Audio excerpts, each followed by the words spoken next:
اس پہ ایک statement issue کیا اور انہوں نے بھی کہا کہ جبری گمشدگیوں کے متاثرین کے اس عالمی دن پر ہم ان لوگوں کے ساتھ یکجہتی کے ساتھ کھڑے ہیں جو اپنے خاندانوں اور دوستوں سے علیحدگی کی اذیت کا شکار ہے۔ تو ہم خاندان کے ارکان، قانونی نمائندوں اور انسانی حقوق کے محافظوں کے لیے بھی اپنا تعاون بڑھاتے رہیں گے، اور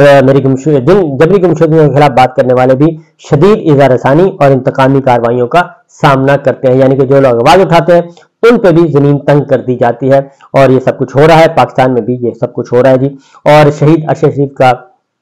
قتل ہوا، شہید کیا گیا، لیکن ٹی وی چینلز پہ ان کی خبر آپ نہیں دیکھیں گے۔ شاذ و نادر ہی کوئی ہمت کرے تو کرے، ان کے بارے میں بھی کوئی سوال اٹھائے گا نہیں۔ عمران ریاض خان 4 مہینے ہو گئے ہیں، قومی جو ذرائع ابلاغ ہے وہاں پہ آپ عمران ریاض خان کا ذکر نہیں دیکھیں گے، پرنٹ اخبار جو پرنٹ میڈیا ہے وہاں پہ بھی آپ ان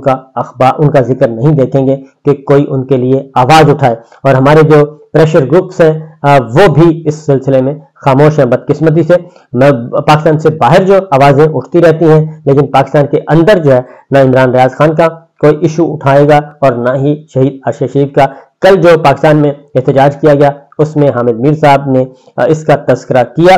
لیکن میں سمجھتا ہوں کہ یہ محض تذکرہ کافی نہیں ہے، بلکہ ہماری جو جرنلسٹ کمیونٹی ہے، ہماری برادری ہے، ان کو کم از کم سیاہ پٹی ہی کم از کم بازو پہ باندھ کے ایک دن احتجاج ضرور کرنا چاہیے، اور اپنے ٹاک شوز میں زیادہ نہیں 30 سیکنڈ اگر شہید ارشد شریف کے کو دے دیں اور 30 سیکنڈ عمران ریاض خان اور دیگر افراد کو دے دیں تو میرا خیال ہے اس سے بھی کافی آواز بلند ہوگی اور پریشر بڑھے گا۔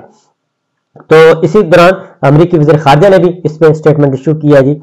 جو جبری گمشدگیوں کے موقع پہ امریکی وزیر خارجہ نے یہ کہا ہے ٹونی بلنکن نے کہ جبری گمشدگیوں کے خلاف بات کرنے والوں بھی شدید ایذا رسانی اور انتقامی کارروائیوں کا سامنا کرتے ہیں۔ جبری گمشدگیاں اور لاپتہ افراد کا مسئلہ عالمی تشویش ہے، اور امریکہ تمام حکومتوں سے لاپتہ افراد کے معاملے کو حل کرنے کا مطالبہ کرتا ہے۔ ہم جبری گمشدگیوں کے ذمہ داروں پر زور دیتے ہیں کہ وہ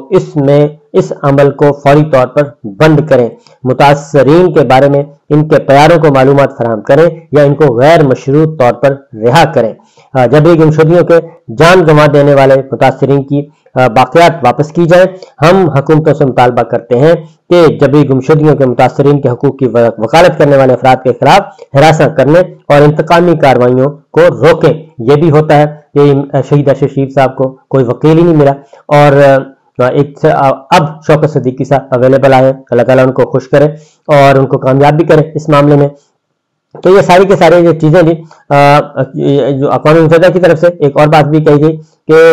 جبری گمشدگیاں انسانی حقوق کی سنگین خلاف ورزی ہے جس سے اکثر دہشت پھیلانے کے لیے استعمال کیا جاتا ہے۔ یہ اقوام متحدہ کا اسٹیٹمنٹ ہے۔ میں تمام ممالک سے ظالمانہ جرم کو ختم کرنے میں مدد کرنے کا مطالبہ کرتا ہوں۔ اقوام متحدہ کے مطابق دنیا کے کم از کم 85 ملکوں میں لاکھوں افراد تنازعات یا جبر کے دوران لاپتہ ہو چکے ہیں۔ تو یہ اس وقت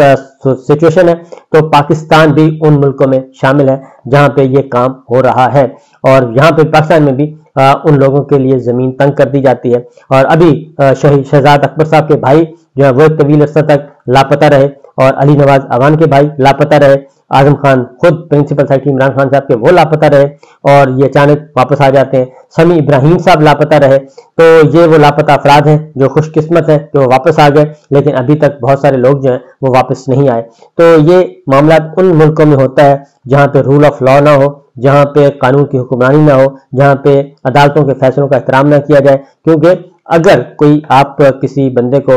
جرم کیا ہے تو اس کو عدالت میں پیش کریں، اور وہاں پہ پیش کر کے اوپن ٹرائل ہوتا ہے، پتہ چل جاتا ہے، لیکن ایسا نہیں ہو رہا۔ تو بہرحال جی یہ ہم انشاءاللہ اللہ تعالیٰ سے دعا بھی کرتے ہیں کہ ہمارے جو دوست ہیں، ہمارے بھائی ہیں پاکستانی، وہ سب کے سب بازیاب ہوں اور واپس پہنچیں اپنے اپنے گھروں میں۔ اب آتے ہیں ذرا قومی سیاست کی طرف۔ تو قومی سیاست کا بھی حال یہی ہے کہ اس وقت پاکستان میں بدترین قسم کا ایک فاشسٹ طرز حکمرانی ہے۔ پچھلے 17 ماہ سے ہم یہی دیکھ رہے ہیں کہ جو آواز بھی تھوڑی سی بولنے کی کوشش کرتی ہے اس کو خاموش کرا دیا جاتا ہے، اور یہ جبری گمشدگیوں کے ساتھ ساتھ اب یہ بھی ہو رہا ہے کہ جبری طور پہ کنٹینٹ کنٹرول کیا جاتا ہے، جبری طور پہ میڈیا کو کنٹرول کیا جاتا ہے، جبری طور پہ جو سچ اور جھوٹ کو دبایا جاتا ہے، اور سچ کو دبایا جاتا ہے، جھوٹ کو پھیلایا جاتا ہے۔ یہ بھی جبر میں ہی آتا ہے۔ جبری گمشدگیاں فزیکلی کی جائیں، اور یہ بھی جبری گمشدگی ہے کہ آپ لوگوں کے ذہنوں کو کنٹرول کریں، لوگوں کے صحافت کو کنٹرول کریں، میڈیا کو کنٹرول کریں، اور صرف یہ کہیں کہ جناب جو کچھ ہم کہیں گے وہی آپ نے بولنا ہے اور جو کچھ ہم کہیں گے وہی آپ نے لکھنا ہے۔ تو ایسی بھی چیزیں جو ہے وہ بھی خلاف قانون اور خلاف آئین ہے، اور وہ بھی بنیادی انسانی حقوق کی خلاف ورزیوں میں ہی آتا ہے۔ اب آتے ہیں آگے بڑھتے ہیں، یہ سارا کچھ کیوں کیا جاتا ہے؟ یہ اس لیے کیا جاتا ہے کہ جناب جو حقیقی طور پہ کیونکہ ڈیموکریسی میں تو یہی ہوتا ہے کہ ایک سسٹم ہوتا ہے، اور سسٹم کے تحت ہر ادارے کا اپنا اپنا کردار ہوتا ہے، لیکن جن اداروں نے اپنی ڈومین سے باہر نکل کے تجاوز کرنا ہوتا ہے تو وہ، اور ان کے پاس طاقت بھی ہو، تو پھر وہ یہ کام کرتے ہیں کہ وہ پھر نہ کسی قانون کو مانتے ہیں نہ کسی آئین کو مانتے ہیں، وہ اپنی طاقت اور اپنی سروائیول کے لیے یہ سارے کے سارے کام کیے جاتے ہیں۔ جبکہ پاکستان میں آپ کو بتا دوں کہ ہر فورم موجود ہے کہ پاکستان میں اگر کوئی غیر ملکی پکڑا گیا ہے اور وہ کسی دہشت میں ملوث ہے یا ادروائز، یا پاکستان کے اندر پاکستان کا شہری کوئی ایسے کسی جرم میں ملوث ہے، تو اس کے لیے فورمز موجود ہیں، صوبائی سطح پہ بھی اور قومی سطح پہ بھی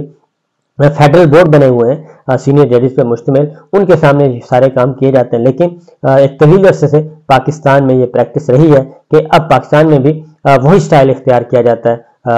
کہنا نہیں چاہیے لیکن افسوس کے ساتھ وہی کیا جاتا ہے جس کے بارے میں ہم رپورٹ کرتے ہوتے تھے اسرائیل اور مقبوضہ وادی کے بارے میں۔ تو یہ مثالیں اب وہاں پہ بھی پائی جاتی ہیں، وہاں پہ بھی احتجاج ہوتا ہے، وہاں پہ بھی سب کچھ ہوتا ہے۔ تو میرا خیال ہے کہ ہمارے مقتدر حلقوں کو یہ سوچنا چاہیے کہ آخر ایسا کیوں ہوتا ہے، اور اپنے ہی شہریوں کے خلاف یہ ساری انتقامی کارروائیاں ایسی کیوں کی جاتی ہیں۔ اگر کسی نے جرم کیا ہے تو ان کو عدالتوں کے سامنے پیش کیا جانا چاہیے، اور اگر وہ سزاوار ہوں گے تو سزا مل جائے گی، اگر نہیں ہوں گے تو وہ بری ذمہ قرار پائیں گے۔ ابھی پچھلے دنوں 2 قانون بنائے گئے، تو دونوں قانون صدر مملکت کہہ رہے ہیں کہ میں نے نہ دستخط کیے نہ میں نے منظور کیے، لیکن اس کے باوجود ان پہ عمل درآمد چل رہا ہے۔ تو یہ سارے کے سارے کمزور ریاستوں کی نشانیاں ہوتی ہیں۔ تو بہتر ہے کہ پاکستان اتنا گیا گزرا نہیں ہے کہ پاکستان کا اتنا سسٹم کمزور ہو کہ یہاں پہ آ کے کوئی بڑی واردات کر جائے وہ پکڑا جاتا ہے، لیکن اس کے لیے ضروری ہے کہ جو لیگل فورمز ہیں، کانسٹیٹیوشنل فورمز ہیں، انہی کو استعمال کیا جائے۔ اجازت دیجیے، اللہ حافظ۔